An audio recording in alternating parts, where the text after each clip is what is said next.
നല്ല ചിന്ത. ഒരിടത്തൊരു കർഷകനുണ്ടായിരുന്നു.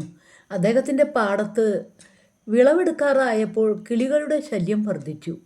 കെണിയൊരുക്കി കിളികളെ പിടിക്കാൻ കർഷകൻ തീരുമാനിച്ചു. അദ്ദേഹം പാടത്ത് അങ്ങിങ്ങായി വല വിരിച്ചു. അടുത്ത ദിവസം രാവിലെ പാടത്ത് വന്നു നോക്കിയപ്പോൾ വലയിൽ ധാരാളം കിളികൾ പെട്ടിരിക്കുന്നതായി കണ്ടു. കൂട്ടത്തിലൊരു കൊക്കും.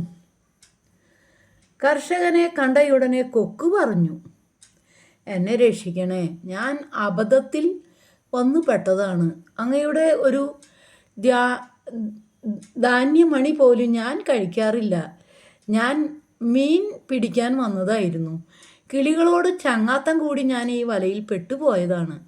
അപ്പോൾ കർഷകൻ കൊക്കിനോട് പറഞ്ഞു, കിളികൾ പിടിക്കപ്പെട്ടത് ധാന്യക്കതിർ കഴിച്ചതിൻ്റെ പേരിലാണെങ്കിൽ നീ പിടിക്കപ്പെട്ടത് ഈ കിളികളോട് ചങ്ങാത്തം കൂടിയതിൻ്റെ പേരിലാണ്.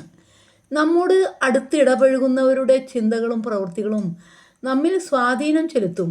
സുഹൃത്തുക്കളുടെ ഇഷ്ടങ്ങൾക്കും ശീലങ്ങൾക്കും ഒപ്പം നീങ്ങിയില്ലെങ്കിൽ അവർ നമ്മെ പുറത്താക്കിയേക്കാം. ഈ ഒരു ഭയമാണ് നമ്മുടെ ആത്മാഭിമാനം പോലും നഷ്ടപ്പെടുത്തി അത്തരം ബന്ധങ്ങൾ തുടരാൻ നമ്മെ പ്രേരിപ്പിക്കുന്നത്. പരീക്ഷിച്ചറിഞ്ഞേ ഒരു സുഹൃത്തിനെ സ്വീകരിക്കാവോ? സാമൂഹ്യ മാധ്യമങ്ങളിലൂടെ ചങ്ങാത്തം സ്വീകരിക്കുന്ന ഇക്കാലത്ത് പല സുഹൃത്തുക്കളുടെയും മുഖം പോലും നാം കാണാറില്ല. ഇങ്ങനെയുള്ള ചില ചങ്ങാത്തങ്ങളാണ് പലപ്പോഴും നമ്മെ മദ്യത്തിലേക്കും മയക്കമരുന്നിലേക്കും മറ്റും വഴിവിട്ട ബന്ധങ്ങളിലേക്കും നയിക്കുന്നത്. നല്ലൊരു സുഹൃത്ത് എന്നും നമുക്കൊരു വഴികാട്ടിയായിരിക്കും. നിങ്ങളൊരു പരുന്താകാനാണ് ആഗ്രഹിക്കുന്നതെങ്കിൽ കോഴിക്കുഞ്ഞുങ്ങൾക്കൊപ്പം കറങ്ങി നടക്കരുത്. കാരണം എത്ര തന്നെ ഉയരത്തിൽ പറക്കാൻ നിങ്ങൾ ആഗ്രഹിച്ചാലും അവർ നിങ്ങളെ പിടിച്ചു വലിച്ചു കൊണ്ടേയിരിക്കും. അകപ്പെട്ടു പോകുന്ന ചില ചങ്ങാത്തങ്ങളാണ് നമ്മെ നാശത്തിലേക്ക് നയിക്കുന്നത്.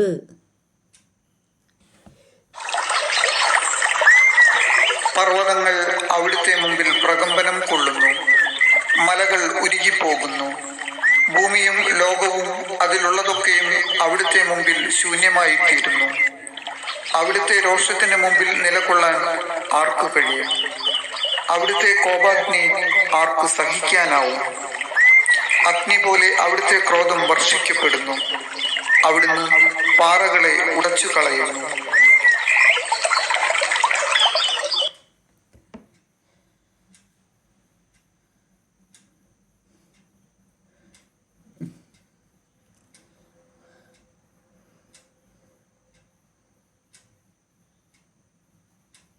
ഈശോയ്ക്കു നൽകാൻ എൻ കയ്യിലിന്ന് മറ്റെന്ത് സമ്മാനമുണ്ട്?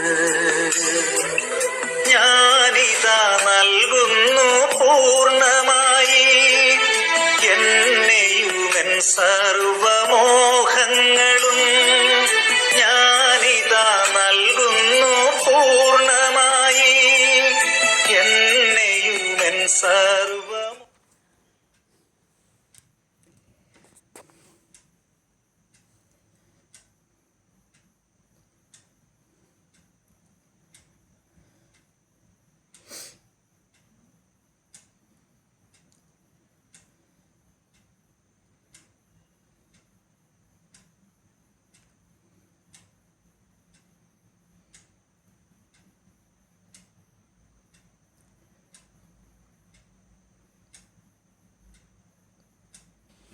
പരിശുദ്ധ കുർബാന അനുഭവമാവുന്നില്ല. ഒത്തിരി പേരുടെ പ്രയാസമാണ്. കുർബാനയ്ക്ക് ഒരു അനുഭവം കിട്ടുന്നില്ല, കുർബാന അർപ്പിക്കാൻ ഒരു ആഗ്രഹം കിട്ടുന്നില്ല, കുർബാനയ്ക്ക് ഭയങ്കര വരണ്ട് വരികയാണ്, കുർബാനയ്ക്ക് വരുന്ന സമയത്ത് ഭയങ്കര ക്ഷീണം വരികയാണ്, മടുപ്പ് വരികയാണ്, കുർബാനയ്ക്ക് പോകാൻ തോന്നുന്നില്ല.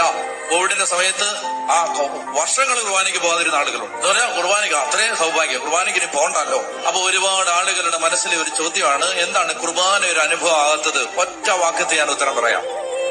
ഈ ലോകത്തിന് വേണ്ടി ദൈവത്തെ അന്വേഷിച്ച ഒരു മനുഷ്യനും ഈ അൾത്താരയിൽ അർപ്പിക്കപ്പെടുന്ന യേശുവിന്റെ ശരീര രക്തങ്ങൾ ഒരനുഭവമായി മാറില്ല. ഈ ലോകത്തെ നേട്ടത്തിന് വേണ്ടി ദൈവത്തെ അന്വേഷിച്ച ഒരു മനുഷ്യനും, ഈ ലോകത്തിന് വേണ്ടി മാത്രം ക്രിസ്തുവിൽ പ്രത്യാശ വച്ചിരിക്കുന്ന ഒരു മനുഷ്യനും അൾത്താരയിൽ കീറി മുറിക്കപ്പെടുന്ന യേശുവിന്റെ ശരീര രക്തങ്ങളുടെ അതിലൂടെ ഒഴുകിയിറങ്ങുന്ന ദൈവസ്നേഹം മനസ്സിലാക്കാൻ പറ്റില്ല.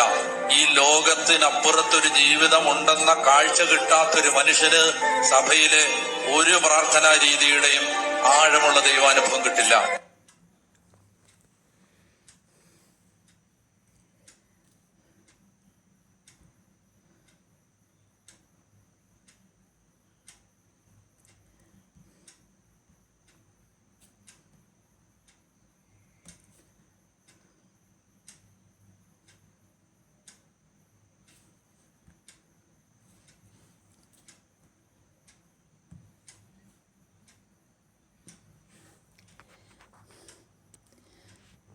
ഇന്ന് എൻ്റെ പുസ്തകം കിട്ടിയിട്ട് ഒരു പിതാവിൻ്റെ കൂടെ ലെറ്റർ വന്നു. ഗുജറാത്ത് പിതാവ്,